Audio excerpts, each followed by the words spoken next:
Hello and welcome to Shoe News. I'm Charlie Hodgson. And I'm Dominic Gilderton. Top story today, a new sustainably sourced bakery has opened in Kelham Island, Sheffield. Fresh coffee, fresh pastries, what is not to like?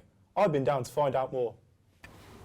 The Baker's Yard in Little Kelham has combined a cafe with retail section selling local produce. Sustainability is at the heart of the bakery as everything is sourced ethically and to the highest standards. All their baked goods are made on site with owners who are very experienced in the baking industry. Opened on the 12th of April, the Baker's Yard has something for everyone in the local community. I had a trip down to Little Kelham. Local produce and freshly baked goods are on offer at Baker's Yard. I've come down for a quick coffee to check out their menus and to get an insight on their sustainable business strategies. Well, we know Kelham Island quite well, and when we visited it, it's not being a place you can kind of go and get really good quality ingredients, enough to make a meal when you went home, and we wanted to showcase local suppliers as well. So we just kind of thought about the things that we like to cook with, that we like to use, and we wanted to offer that to the area that we were setting up in. Little Kelham is developing rapidly, with more of the community trying to be more sustainable. So with Baker's Yard opening up, this could be what's needed for Little Kelham.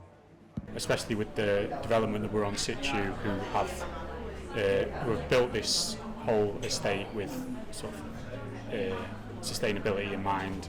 We just wanted to follow that ethos right all the way from sort of the coffee to the food. Even though the bakery has been open for a few weeks now, Becca and Sam had a few issues raised, which they both had to overcome in order to open up the bakery on time. Here's Sam with more. Well, originally the plan was to have sort of a bigger scale bakery in here. A lot of the issues surrounding it were kind of with the extraction system that we wanted to put in, so we decided in the end the location was such a great location, we sort of scaled back the size of the production and put more seats in.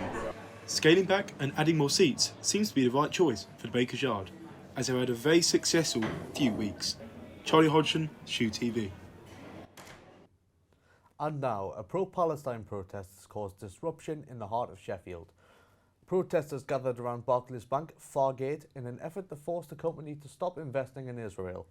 They claim Barclays have investments in companies that fund the Israeli war effort. Barclays released a statement claiming they don't have any interests concerning the war in Palestine. Thousands of people being slaughtered, bombs being dropped on refugee camps, refugees in their own land. Yeah, I think it's 12,000 children dead. The majority are women. The public are unaware of what's going on. Our job is partly to draw public attention to that for them to make their own minds up. Like other cities in the UK having low emission zones, Sheffield's has been in operation for just over 1 year. The zone covers the city centre and the ring road, and it aims to stop more and old polluting cars entering the city. If you're thinking about driving into the city centre, make sure your car is legible. You can do this via the Sheffield Council website. Failing to meet the requirements will result in a charge of £10 for cars and £50 for large vehicles. Failure to pay the fee will result in a £120 fine, reduced to £60 if paid within 14 days. Our next story follows a local professional wrestling school in Sheffield who have upgraded their venue following an unprecedented surge in demand. I channeled my inner John Cena and went down to find out more. The sport of professional wrestling has surged in popularity in the UK recently, and this local gym has reaped the rewards of the sport's growth. Pursuit Pro Wrestling, now located on Fitzwalter Road, Sheffield, has taken advantage of the rise in professional wrestling by upgrading their gym warehouse.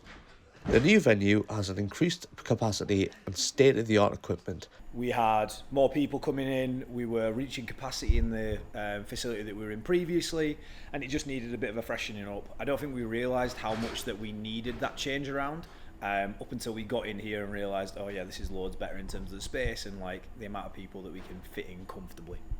The wrestlers here train for many different reasons, from wanting to go professional full-time to just keeping up with their fitness. The rush adrenaline junkies get from hitting the mat is one reason for the popularity of the sport. However, the main reason is the performance of major American promotions, WWE and AEW. Competition has created a monumental shift in the business, changing the product, which has been more enjoyable to casual and hardcore audiences. WrestleMania 40 recorded the largest gate attendance ever for a live wrestling show, counting 145,298 over 2 nights, 78% more than last year. Well, they say wrestling's fake, but that definitely hurts.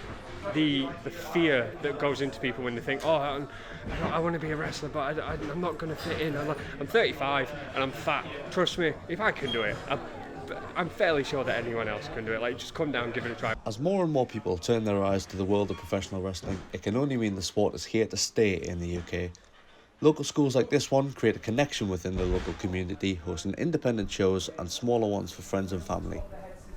The WWE secured a $5 billion deal with Netflix to stream Monday Night Raw. This likely means the exponential growth won't stop anytime soon, so UK wrestling fans have a bright future ahead. Dominic Ilderton, Shoe News. And now, an iconic part of Sheffield is now under redevelopment. Parkhill Flats, just outside of Sheffield City Centre, is a Grade 2 listed building under English heritage, famous for its unique design. The Streets in the Sky will host affordable housing as well as a variety of office spaces and local business units. Parts of the redevelopment were already finished in 2019. The building, named Betton House, has been turned into student accommodation flats, with the rest set to finish in the next few years. And finally, a rundown pub in Sheffield is now under new management. The Old Crown Inn, located on London Road, has changed hands. 24-year-old Bill Shaw has taken over the pub as new landlord, and this will be his first time running a pub which requires hard work and heavy investment. He intends to make the pub more student-friendly, as the pub currently has a bad stigma, despite it being in a popular student location. There have already changes been made since the new landlord took over. However, he expects there to be more changes in the future. I've been told that this is on a list, a pub not to come to by students. I don't know how true it is, it's just what I've heard. Like I said, I've only been here 2 weeks, so I don't know the full story. But if it is true, then it's my job to try and change people's opinion and try and turn it on its head. So I'd like to get some students in. We've put DJ karaoke on the Friday and Saturday.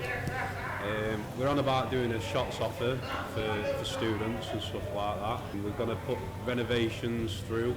There's £200,000 to be invested into the pub, so that's a big possibility. Well, Charlie, I think we should go for a pint after this. How does your Crown Inn sound? Good idea, Dom. Are the beers on you today? No, of course they aren't. You buy your own pints. Ah, that's the answer I didn't want to hear, but one I expected. Well, on that note, that's all we have time for today at Shoe News. Thank you for joining me, Charlie Hodgson. And I'm Dominic Ilderton. Have a nice evening.